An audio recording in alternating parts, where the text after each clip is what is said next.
हम लोग बेटा आपका क्वेश्चन नंबर 36 मतलब 36 बार लगाते हैं। क्या कहता है 500 न्यूटन प्रति कूलाम के वैद्युत क्षेत्र में हमको वैद्युत क्षेत्र ई की वैल्यू दे रखी है आपको ये में 10 की पावर -4 सेंटीमीटर त्रिज्या की पानी की एक बूंद स्वतंत्र रूप से हम लोग बताते हैं बेटा पानी की बूंद की एक त्रिज्या की रेडियस मतलब आर की वैल्यू दे रखी है आपको स्वतंत्र रूप से नीचे लटकी हुई है, वायु में लटकी हुई है मतलब पानी की एक बूंद, तो उसका बेटा भार होगा वो mg होगा, आप लोग जानते हैं, या डब्ल्यू कह सकते हैं ना, डब्ल्यू बराबर mg ही होता है। लटके पानी की बूंद के आवेश की गणना कीजिए, मतलब क्यू का पता करेंगे। तो मैं एक चीज बताता हूँ बेटा आपको कि अगर कोई वस्तु लटकी हुई है वायु में तो बेटा उसका भार होगा mg और ऊपर की तरफ बल t होगा, तनाव ना। तो हम लोग जानते हैं बेटा तनाव जो होता है t वो बल के बराबर ही होता है, हम लोग सबको पता है। तो हम लोग बेटा F के लिए फॉर्मूला जानते हैं, F बराबर क्यू ई होता है और बेटा W बराबर भार वेट मतलब भार जो होता है वो mg के बराबर होता है। बस इनको रखना पड़ेगा हमको बेटा,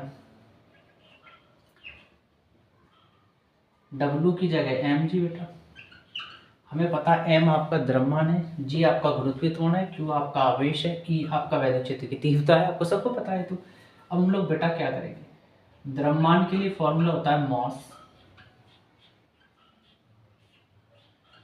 m, आयतन मतलब वॉल्यूम जिसे v से डिनोट करते हैं बेटा, घनत्व डेंसिटी लेकिन रो से डिनोट करते हैं, रोनद होना नहीं रो से बेटा। हम बेटा m की जगह v गुणा रो रख देंगे मतलब आयतन गुणा घनत्व, तो क्यू ई इक्वल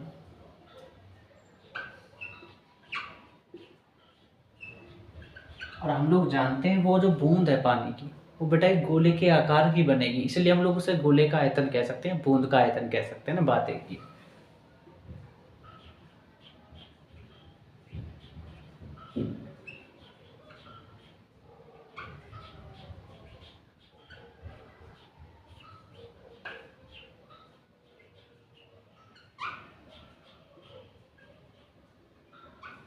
रख लेंगे, आसान है बेटा, v की जगह हम लोग ये रख लेंगे।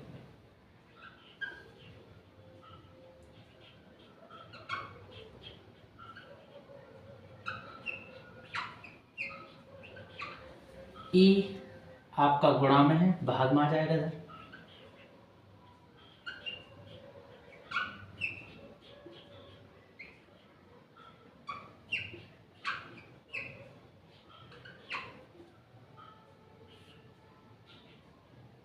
बस वैल्यू रखना शुरू करते हैं।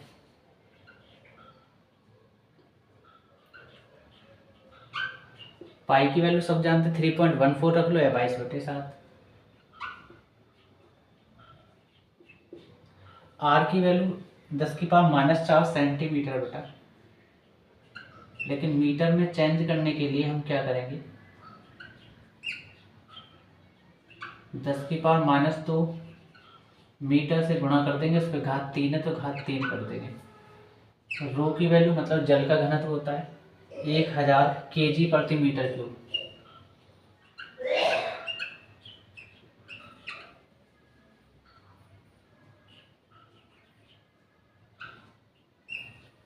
और जी की वैल्यू 9.8 मीटर प्रति सेकंड स्क्वायर बेटा।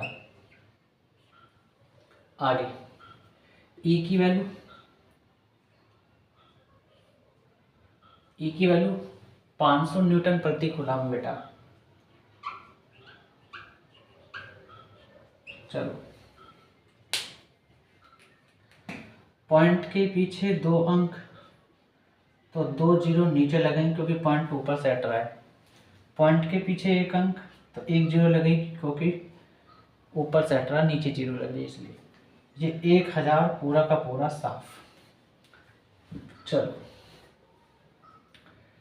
और क्या करेंगे बेटा,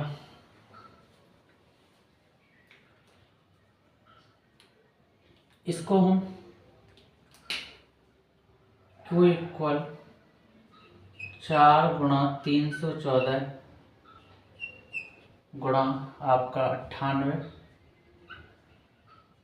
और बेटा 10 की पावर -4 और 2 कितनी हो जाएगी 6, और 6 में 3 की गुणा करेंगे तो 6 3 18, मतलब 10 की पावर -18, और ये आपका मीटर की घात 3 हो जाएगा जब ये घात 3 अंदर जाएगी। चलो, ये आपका केजी, और ये आपका मीटर, और ये आपका सेकंड स्क्वायर, और ये वाली आपकी मीटर की घात 3। क्लियर? और क्या नीचे 500, 500 को आप लिखेंगे क्या बेटा, और 3 चल रहा आएगा, 500 को आप 5 गुना 100 लिख सकते हैं। 100 को आप घात के रूप में कैसे लिखेंगे, 10 की पावर 2। जब इसको खोलोगे 100 बनेगा, 100 में 5 को गुणा करोगे 500 हो जाएगा। और ये आपका चल रहा न्यूटन। क्लियर? और ये कूलम आपका ऊपर चला जाएगा, मतलब यहाँ। अब एक चीज़ बता दूँ कि न्यूटन जो होता है वो केजी मीटर प्रति सेकंड स्क्वायर का रूप होता है बेटा। ये बड़ा भाई है, छोटा भाई है इसका, तो आपको दिख रहा होगा। और ये घात 3 नहीं है सेकंड की, ये घात 2 है। ये बहुत गंदी मजाक कर रहे हैं बेटा हम लोग सेकंड स्क्वायर के साथ। तो आपको दिख रहा होगा बेटा, इसको आप न्यूटन कह सकते हैं। और ये मीटर की घात 3, इस मीटर की घात 3 को ख़त्म। और जब आप गुणा करोगे 4 में 314 98 की, तो बेटा ये आएगा आपका 123,088 और 5 या 15 आपका। और उसके बाद ये 10 की पावर 2 प्लस में ऊपर जाके माइनस हो जाएगी, तो 10 की पावर -18 ये, और ये प्लस में यमराज के यहाँ जाके माइनस की हो जाएगी पावर -2। केजी मीटर प्रति सेकंड स्क्वायर को न्यूटन कह सकते हैं, वो आपका कूलम, और ये न्यूटन नीचे चल ही रहा है। ठीक, यहाँ तक आ गए ना बेटा हम लोग?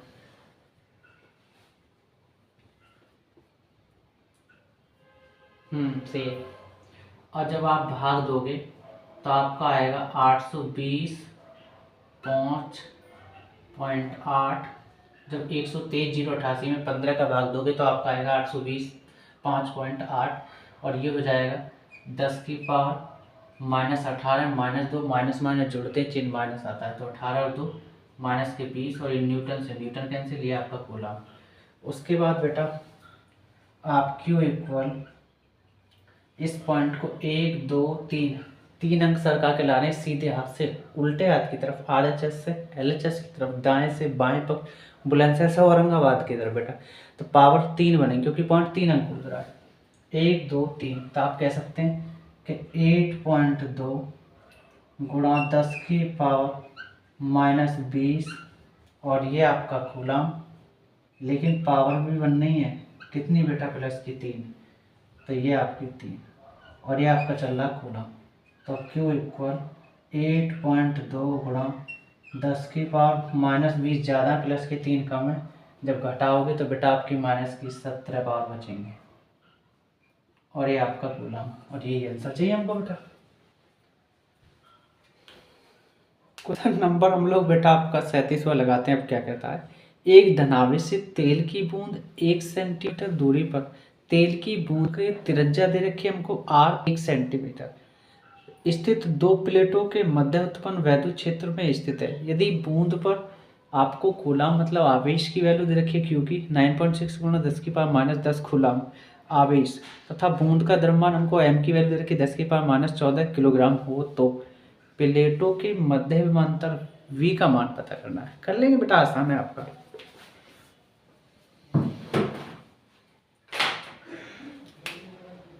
फिर वही आ रहा है बेटा, वैद्युत बल भार।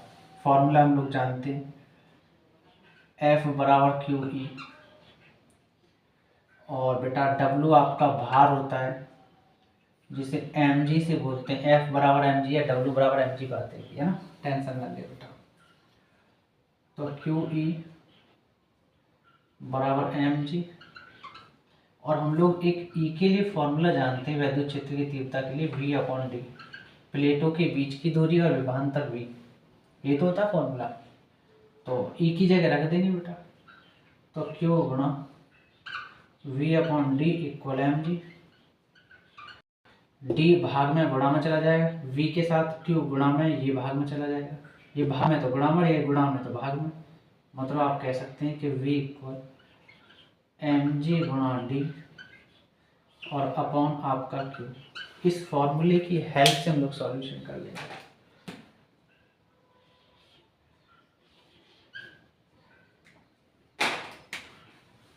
V इक्वल एम की वैल्यू मतलब द्रव्यमान,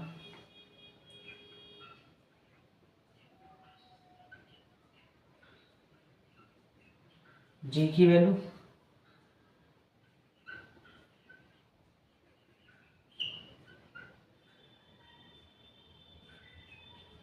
डी की वैल्यू 1 सेंटीमीटर।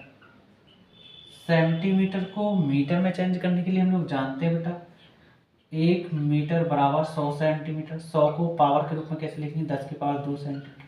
सेंटीमीटर के साथ गुणा में 10 की पावर 2, गुणा में तो भाग में आ जाएगा, तो आप कह सकते हैं 1/10 की पावर 2। और ये आपका मीटर है ही बेटा, ये आपका सेंटीमीटर, ये पावर प्लस में से जब राज का ले जाएंगे तो माइनस हो जाएगी आप, तो 10 की पावर -2 मीटर बराबर सेंटीमीटर। तो आप सेंटीमीटर की जगह बेटा आप 10 की पावर -2 मीटर से गुणा कर दो, मतलब चेंज कर दिया हम लोगों ने। और डी हो गया। अब चलते हैं क्यू।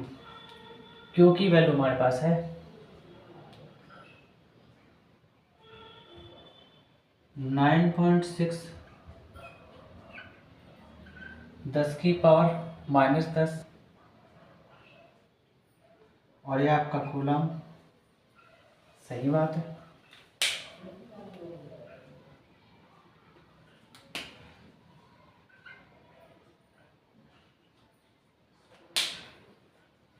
पॉइंट के पीछे एक अंक तो बेटा एक जीरो ऊपर लग जाएगी, पॉइंट के पीछे एक अंक तो जीरो नीचे लगेगी, क्योंकि पॉइंट नीचे से हटता है तो बेटा जीरो ऊपर लगती है, अगर पॉइंट ऊपर से हटता है तो जीरो नीचे लगती है। पॉइंट के पीछे जितने अंक होते हैं उतनी जीरो लगती है। एक अंक था तो एक जीरो, एक अंक था तो एक जीरो, ये 10 इस 10 को कैंसिल कर देगा। और जब 98 में 96 का भाग दोगे आप बेटा तो आपका आएगा 1.02 गुणा 10 की पावर -14 और -2 -16 और ये -10 नीचे है, से यमराज क्या ले जाएंगे ऊपर, मतलब तो 10 की पावर +10 हो जाएगा। और बेटा केजी मीटर, मीटर का स्क्वायर हो जाएगा आपका, तो केजी मीटर स्क्वायर और नीचे आपका सेकंड स्क्वायर और नीचे आपका चल रहा है कूलम बेटा। ठीक, तो देखें आंसर आपका क्या आ रहा है। हाँ यही आ रहा है बेटा। तो V इक्वल 1.02 प्लस की पावर 10 कम है, माइनस की 16 ज़्यादा है, इसलिए माइनस की 6 बचेगी। केजी मीटर स्क्वायर प्रति सेकंड स्क्वायर को आप जूल बोलेंगे, नीचे आपका कूलम चल रहा है। तो V इक्वल मतलब विभवांतर और 1.02 गुणा 10 की पावर -6 जूल प्रति कूलम को हम लोग बेटा वोल्ट बोलते हैं। और ये ही आपका आंसर है। ये कैपिटल V विभवांतर है और विभवांतर का मात्रक होता है वोल्ट, इसलिए हम लोगों ने स्मॉल v बनाया है इसको, और ये ही आपका आंसर है। मुझे उम्मीद है बेटा आपको पढ़ाया वो समझ में आता है मेरा ना, अगर आता है तो अच्छी बात, नहीं आता तो भी और अच्छी बात। तो बेटा मैं उम्मीद करता हूँ कि आप लोग अपने बहन भाई बड़े जो भी छोटे बड़े हैं ना उनको सबको बताएं मेरे चैनल के बारे में और शेयर करें लोगों पर। तो मिलते हैं बेटा अगले नेक्स्ट पार्ट में हम लोग।